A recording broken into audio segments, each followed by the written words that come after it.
Death force বানাবো। এবার Abu Saeed force বানানো হবে ইনশাআল্লাহ। নারায়ে তাকবীর। এই জামাতে ইসলামী আর ছাত্র শিবিরকে আমি নাম দিয়েছি বাংলাদেশের ফিনান্সিয়াল অলিয়া উলিয়া। আমার শিবিরের ছেলেরা, আমি ছাত্র দল যারা আছো, অন্যান্য দল আছো, বিএনপির কথা বলেছি নাকি বলি নাই? প্রেসিডেন্ট জিয়ার সাথে আমি 3 দিন কাটিয়েছিলাম হেজবুল বাহার সফরে।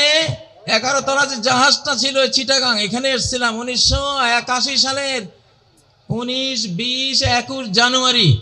প্রেসিডেন্ট জিয়া সারা বাংলাদেশে যারা বোর্ড পরীক্ষায় ফার্স্ট, সেকেন্ড, থার্ড অর্থাৎ মেধা তালিকায় নাম ছিল, এদেরকে দাওয়াত দিয়েছিলেন। আমি তখন ফাজিল ডিগ্রি পরীক্ষায় আমি ফার্স্ট ক্লাস ফার্স্ট ছিলাম লক্ষ্মীপুর থেকে। তো আমি জিয়াকে দেখেছি, জিয়া কতটা আলিম ওলামাদেরকে ভালোবাসতেন।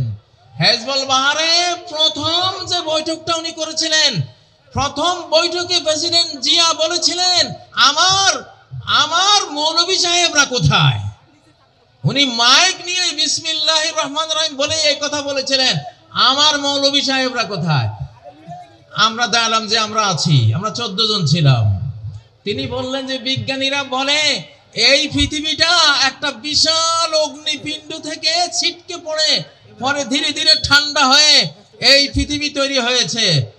তো জিয়া বলেন, আমি প্রশ্ন করি ওই অগ্নিপিণ্ডটা কোত্থেকে আসলো?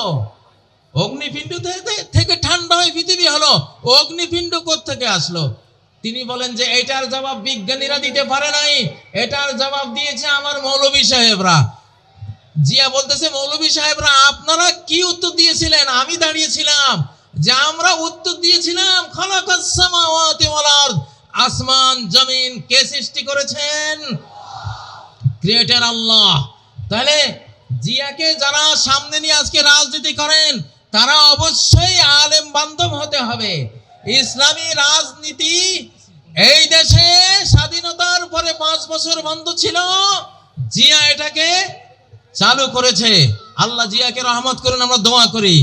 যারা বিএনপি করবেন, জামাতের সাথে আপনাদের শত্রুতা চলবে না। যারা বিএনপি করবেন, হেফাজতের সাথে আপনাদের শত্রুতা চলবে না। আমরা দেখছি, আমি সব দলকে একসাথে বসাবার জন্য একটা সংস্থা করেছি, বাংলাদেশ বিপ্লবী কমান্ড কাউন্সিল। বলো, বাংলাদেশ বিপ্লবী কমান্ড কাউন্সিল। আমি ওখানে বিএনপি কে বসাতে চাই, জামাতকে বসাতে চাই, হেফাজতকে বসাতে চাই, আরো চরমনায় আছে তাদের, যারা যারা রাজনীতি করেন সবাইকে বসাবো।